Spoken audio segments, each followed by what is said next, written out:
Okay. Show me.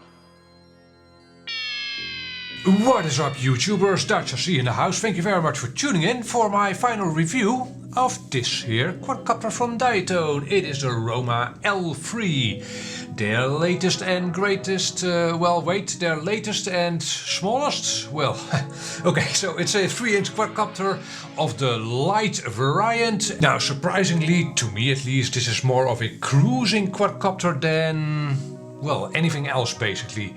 So in this video I'm going to tell you what I think of this quadcopter and what my final tune for it is, and whether you should consider this quadcopter. Actually, I'm going to start the video with telling you that you should consider this quadcopter. I love it. It's a great quadcopter. Well, it's not physically a great quadcopter, but yeah, it performs marvelously well. It's very fast and a lot of fun to fly. So if you were considering this quadcopter, I'd say just click away and go and order the quadcopter. You won't regret it.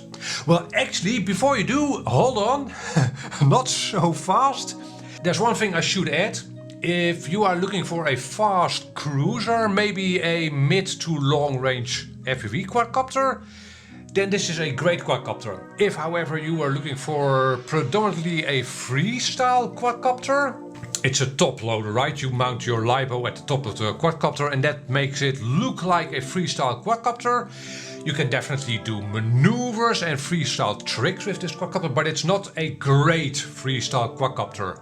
Partly because of its low weight, that makes sense, right? In a freestyle quadcopter you want some weight to carry you through maneuvers. And also with the base setup, it doesn't like zero throttle maneuvers. You can remedy that, but that'll cost you some flight time. So if you were looking for predominantly a freestyle quadcopter, I'd say go for something a little bit heavier. In all other circumstances, great quadcopter. It's worth its money. So I've got the digital version here, which is great, of course, great image, and you can fly a little further without, being worried about your range. If you fly analog, there's an analog version, and that's probably also a great quadcopter. Maybe I'll pick one up, the analog version of this L3, but I probably won't review it because it's almost the same as this digital version. So let me show you a little bit of my last flight, or one of my last flights with this quadcopter. Here's a DVR recording, recorded with my goggle, the DJI goggle. And this is with the tune that I'll show you in a minute. It is not perfect, but I think this will illustrate actually what I told you a minute ago.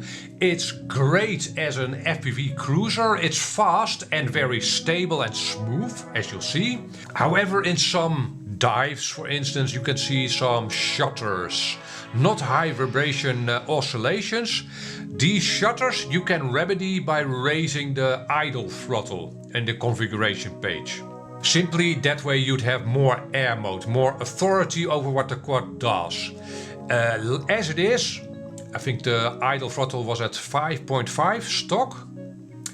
That way it's a little bit sensitive to wind, for instance, especially obviously when you're at zero throttle. So yeah, that's probably a downside of lighter quadcopters.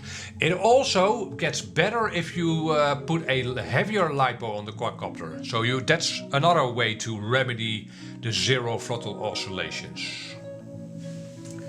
Okay, and by now you've been watching the flight video for a few minutes. Tell me what you think. I think the quad flies like on rails. It's a lot of fun. It's also very fast. And to that I should add that I've flown the quadcopter on 650 mAh 4S specs and 850. I'd say go for the 850 mAh 4S specs for this quadcopter. It makes the quadcopter a little bit heavier, and that makes it easier to keep it stable at high speed. And obviously your flight time will be, a bit longer, like 1.5 to 2 minutes longer than on a 650.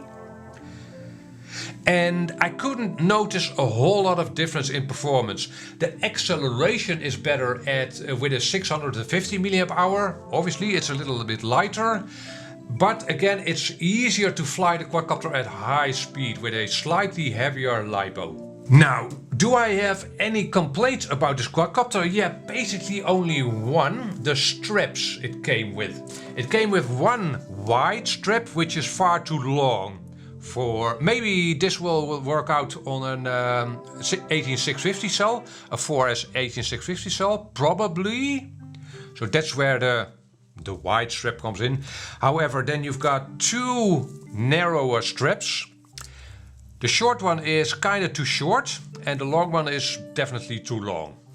Yeah, so what I would have liked to see is a shorter version of the wide strap. And it actually came with the F4. But okay, so it's a minor thing. And yeah, most people by now will have a collection of straps, so it won't be much of a problem for most people. But if you order up this L3, you might want to invest in a couple of options in straps. Other than that, it's even been crash resistant. Well, it's a light quadcopter, right? So crashes don't have much of an impact. I've had this quadcopter hung up in a tree and I've had a couple of mild crashes. And yeah, I wasn't expecting damage of any kind because again, it's light and it's well built, I think. Okay, the tune of this quadcopter, or the tune I ended up with for this quadcopter. And there's a couple of buts and ifs to this tune. Bear with me.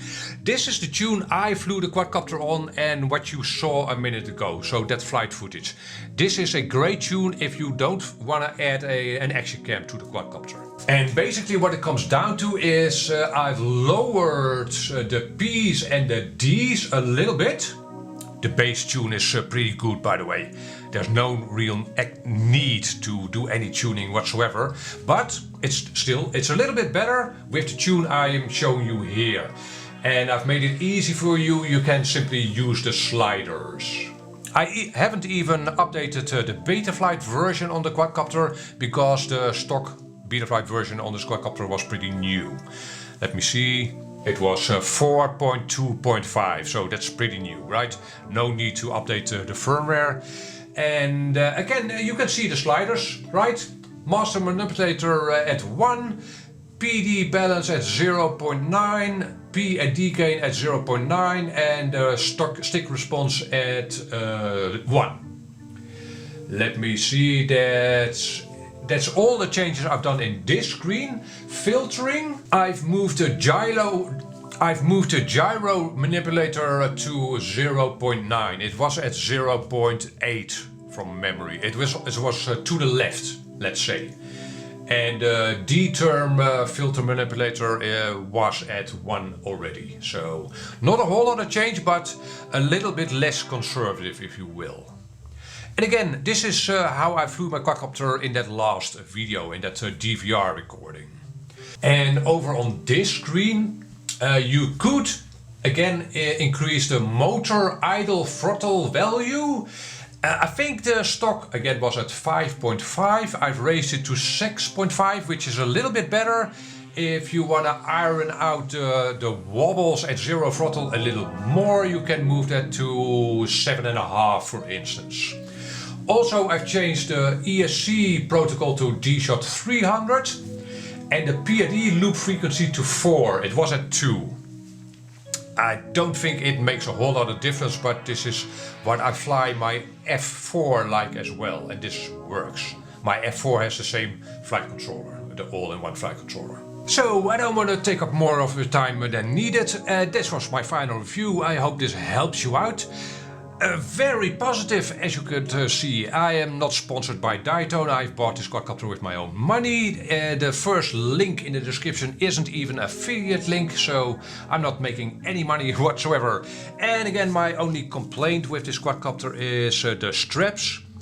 And maybe a second set of propellers, or the spare set of propellers of these great propellers would have been nice, but that's the same for all Diatone quadcopters. You get one set of propellers. Actually, you get two sets in this case, but the other set is a lower pitch. I haven't even flown that lower pitch, to be honest. Yeah, sorry about that.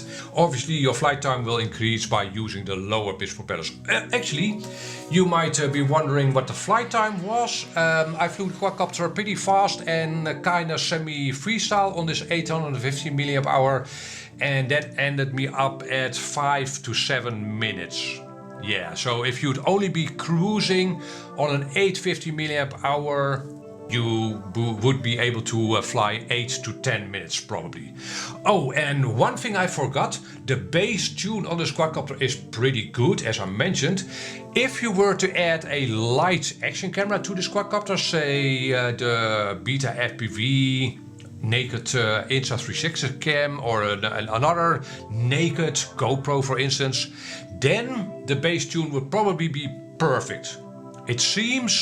It looks to be tuned for a slightly heavier quadcopter. So, in that case you won't have to do any tuning. And okay, that's it. If you are left with questions, hit me up a comment down below. I hope this video helped you out. Catch you on the next video. Bye bye.